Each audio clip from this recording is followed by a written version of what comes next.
Our preview to the Connecticut International Auto Show continues. Now, since last Friday, we've talked about this hands-on interactive event happening at the Connecticut Convention Center.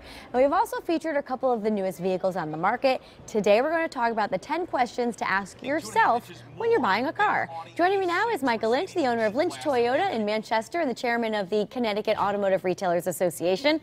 Michael, thanks so much for being here. Thanks for having me. We're looking forward to the show. Seems like it's going to be a great weekend. It's going to be a great weekend, and it should be decent weather for the show also. Thank you. Very nice. That helps out. So today we're talking about some questions you should run by yourself before you actually make a purchase.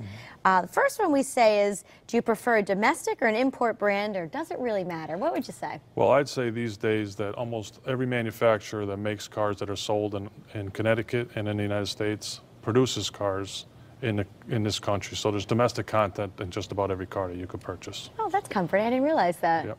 Okay, and number two, do you really need a large new car? Like, what size is necessary? Well, it depends on what your needs are. Right. Do you want a small car? Do you have a family that you need to haul a bunch of kids around in an SUV? It's one of the things you need to take into consideration, small, medium, or large. So. You're not putting car seats in a two-seater, are you? No, right. So you better consider that.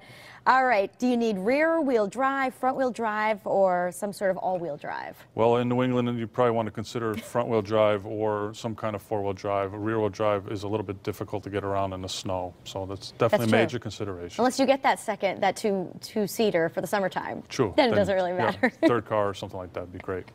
All right, do you prefer a smooth ride or a sporty ride or something in between? Can you actually tell a difference? Oh, you can definitely tell the difference in the style of car. Some ride, bigger luxury car will ride very smooth, or if you've got a small sports car, it might be a very stiff suspension, have a stiff ride. So. Okay. How important is power and performance? Do you need or just want a car that could go 150 miles per hour? Well, it's personal preference again. I guess so. I don't need a car that goes 150 miles an hour. Does anyone really, though, Michael? Not unless you want to get in trouble. Probably. But, yeah, so. All right. Do you need or just want a vehicle that can carry cargo? And then how much? Again, needs. Do you have a family? You're hauling a lot of stuff on vacation or something like that. You may want an SUV that you can either put a lot of stuff in the back or put something on the roof with a cargo carrier.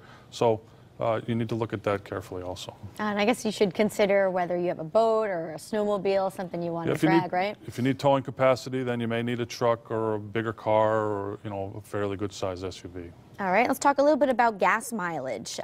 What's good range to be in, would you say? Well, I'd say the average is somewhere, between 25 and 30, and you can get cars that get 16 to 18, and then you can get vehicles that get well over 50 miles per gallon these days. So there's a lot of choices there. All right, and you probably should consider safety factors and what technology you need. Yep, lots of cars these days have side airbags, they have brake assist, they have steering control if you get into a skidding situation. So all that stuff's very important. Not available on every car, but most cars have lots of safety features these days. Sure, and I think the technology factor would play a big part, like if you want your text messages read or the Sirius radio, that type of thing. Yep, some of the newer vehicles have very advanced audio systems that actually can read your email, read your text.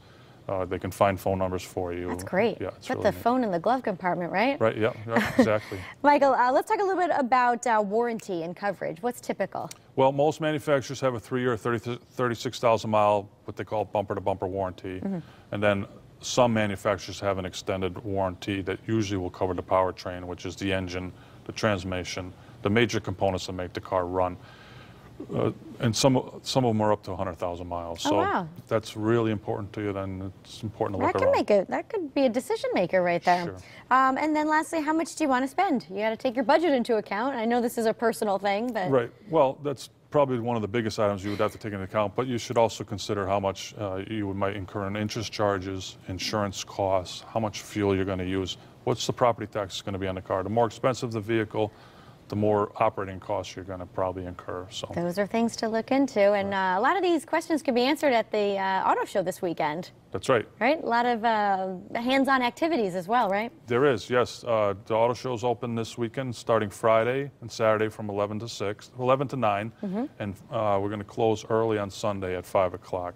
But again, no pressure at this place because you actually can't even buy a car there. You can get some good ideas, though. That's true. In the state of Connecticut, it's not legal for us to sell a car at the auto show, so you can be a tire kicker and relax and enjoy the show. Sure, take it all in. Michael, good information. Thank you so much. And we'll put the info up on the screen. The Connecticut International Auto Show is this Friday, November 22nd through Sunday, November 24th.